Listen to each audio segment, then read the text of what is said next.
И дедушки, мамы, папы, ученики, ученицы. Я представлю нашу родину Казахстан. В нашей родине 19 миллионов человек. Наша родина занимает 9 место по величине территории. Государственный флаг Республики Казахстан – один из официальных государственных символов Республики Казахстан, наряду с гербом и с гимном. Представляет собой прямоугольное полотнище голубого цвета с изображением солнца, в центре под которой парящий орел, а у древка национальный орнамент. Гора Алатау, у подножия которой расположен прекрасный город Алматы, в переводе означает «пестрые горы».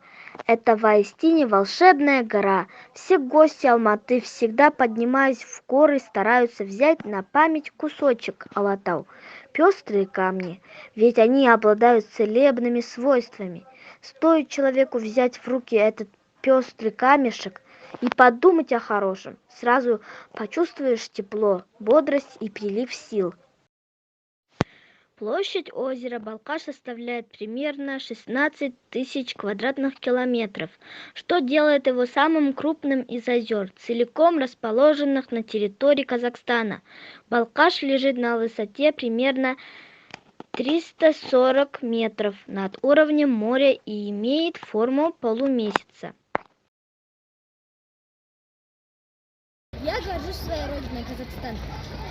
Наша родина важна мне как семья. И вообще, наша родина самая горячая, лучшая и самая красивая родина.